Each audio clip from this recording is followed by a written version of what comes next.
Here are the top stories for the Manila Times for Thursday, June 17. Pasig Representative Roman Romulo called on the Department of Education to consider offering financial incentives to private school teachers to stop them from transferring in droves to public schools, especially during the pandemic. At a virtual forum led by KUWTT, or the Coordinating Council of Private Educational Associations of the Philippines, Romulo pointed out that private school teachers transfer not because they want to, but because state-run schools offer much higher salaries.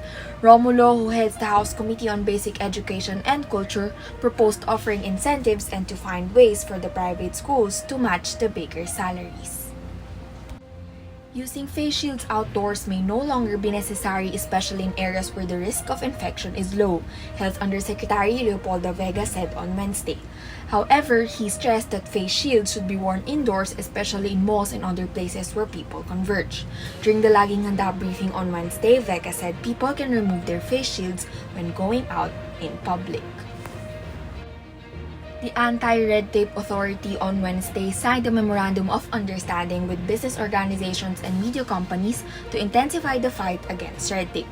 Under the MOU, select personnel of participating entities, dubbed the ARTA Champions, will be designated to process complaints. They will be authorized to receive complaints from the private sector for violations of Republic Act 11032 or the Ease of Doing Business and Efficient Government Service Delivery Act of 2018.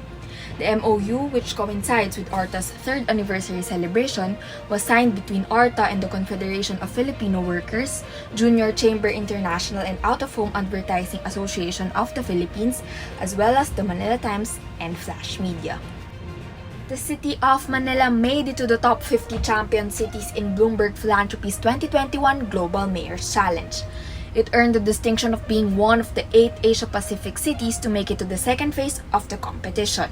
The 50 cities, which also included Butuan, submitted applications that aim to address the most pressing challenges in these areas amid the pandemic.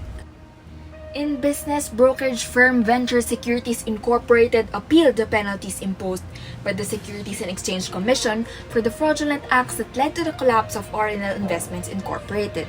In a statement published on its website, VSI President Wilfred Acadio said the Eusebio Tanco-led firm has not committed any fraudulent act, nor are they the proximate cause of any fraud that may have led to the collapse of RNL Investments.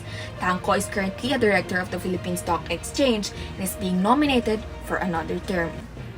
The International Monetary Fund slashed its 2021 Philippine economic growth forecast to take into account the slow recovery and stricter quarantine measures imposed in the country in the first half of the year.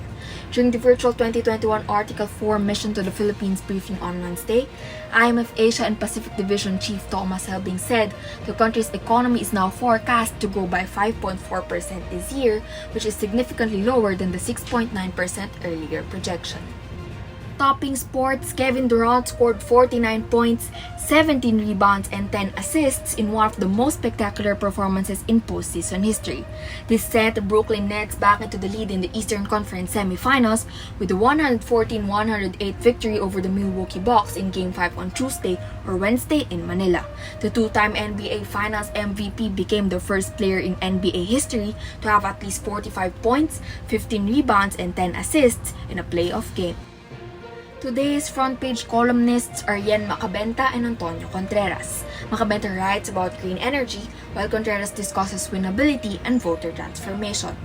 The editorial lauds the OTR action to relieve congestion, but warns against whether it would work. You can read the full version on the paper's opinion section or listen to the voice of the Times. For more news and information, you can get a copy of the Manila Times on print or digital, or visit our website at manilatimes.net. Follow us on Facebook, Instagram, and Twitter, and keep up with the Times. For the Manila Times, this is Caricator reporting.